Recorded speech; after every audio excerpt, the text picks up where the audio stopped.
JJ Watt retires, and although he had a great NFL career, first ballot Hall of Famer. I mean, he might not even be first ballot with the way that like there's a logjam in the Hall of Fame voting. But I think he should be first ballot Hall of Famer, and he's one of the greatest defensive players of all time, and he's still one of the biggest what ifs in NFL history, in my opinion.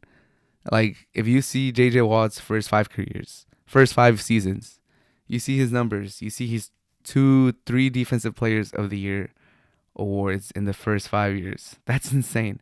He won 3 defensive players of the year in 4 years. He had 2 20.5 sack seasons in his first five years in the NFL. Like, especially that 4-year run, 20.5, 10.5, 20.5, 17.5. Like, that's crazy. Age 26 season,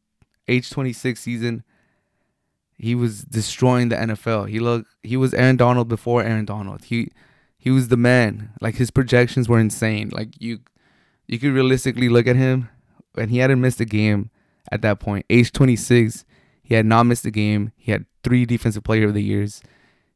He had 2 20-plus sack seasons.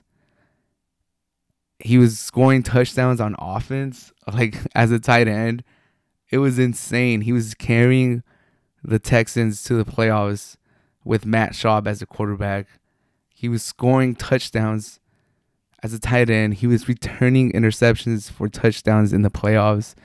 He was doing everything. He was literally a one-man machine. It was incredible. Like, if you were not watching the NFL during that era, you missed out on one of the highest peaks that any player has ever achieved, ever, on defense, on offense, ever. And like, I'm telling you, the projections were insane.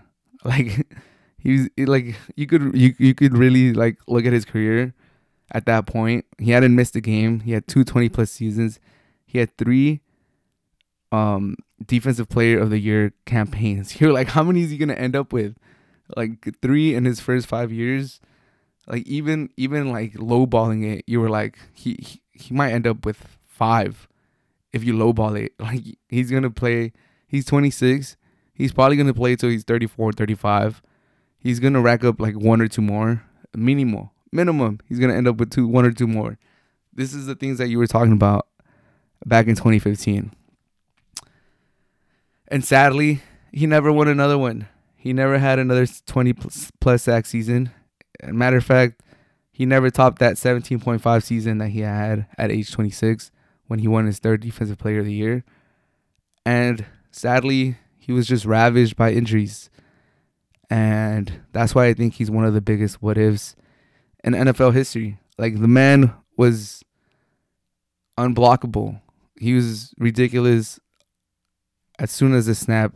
Like, tackles for loss, sacks, quarterback hits, all those stats were crazy. Like, there's some players that have a lot of sacks, and that's it. They don't have that many tackle for losses.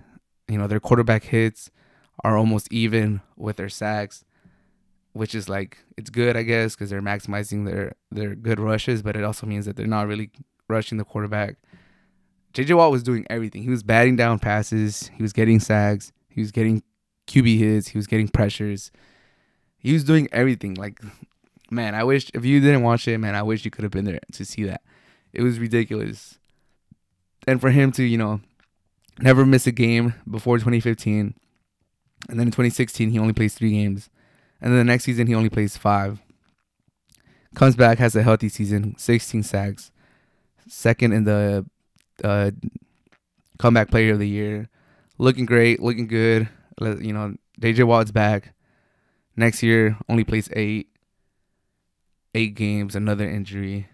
Next year, he plays 16, but it's a down year. He only has 5 sacks. He goes to Arizona, injured again, only plays 7 games, 1 sack. And at this point, you're like, damn, this might be it. Like, he keeps getting hurt. He played, like, you know, the season before this one, he played all 16. He only had 5 sacks. This year, he played 7 games. He only had 1. Like, it's looking bad for my boy JJ Watt. And this year, he comes back, plays all 16 games, has 12.5 sacks, and you're like, okay, good job, JJ Watt. Like, you had a good season. It's not great. It's not amazing. 12.5 sacks. It's good. It's a really good season. And I was hopeful that he would come back. He could clearly still get it done. But, you know, I don't know. I'm not in the mind of JJ Watt, but I think he sees this 12.5 season, which is kind of sad what I'm about to say, but he sees this 12.5 season and he sees it probably as the highest that he could leave the game. Like who's to say that he doesn't come back next year, tries to play it, tries to give it another go, and he doesn't get hurt again. Like, we've seen his injury history after 2016. He's had 3 seasons where he's played all 16 games out of 7 years. So half of the years he's not healthy. More than half of the years he's not healthy. So, you know, as sad as this sounds, he probably looked at this 12.5 season and he's like, you know what? Like, I want to leave on a high. I want to leave on a good note. I want to leave as a player that's still serviceable. Like, I want the last memory of me to be, like, you know, a 12.5 a season sack player. Like, I was good. I left as a good player instead of, like, I left as an injured player or I left as a player that couldn't get it done. And which is sad. But, I mean, JJ Watt, he seems like a great person. I follow him on Twitter. He tweets some good stuff. He seems like a good person. He speaks out on stuff. And like I said, he's one of the biggest what ifs. He's a Hall of Famer, but he could have, like, really been, you know, the greatest defensive player of all time. And if he would have stayed healthy, we would have had a real debate, like Aaron Donald versus JJ Watt. Who's greatest? Who's gonna make the Mount Rushmore? Or who's the greatest of all time? And, you know, it sucks that he was with Houston for most of his career. Like, they're not going to win. They weren't really ever, you know, they never really had a Super Bowl window, realistically. Even like, his best years when Schaub was still, like pretty good. And even with Watson, like, they were never Super Bowl contenders. And with Arizona, he probably thought, you know, if he goes there with Hopkins, Murray is a young quarterback, like, they just could never really get it done in the 2 years that he was there. This year was such a disappointment. So I feel sad for JJ Watt. He never was really part of a team that had a real shot of winning the Super Bowl, and it's upsetting because he's an all-time great. But, you know, I'm kind of glad that he's walking out. He's finishing his career healthy, playing all 16 games, or playing 16 out of 17 games in a season now that they're 17.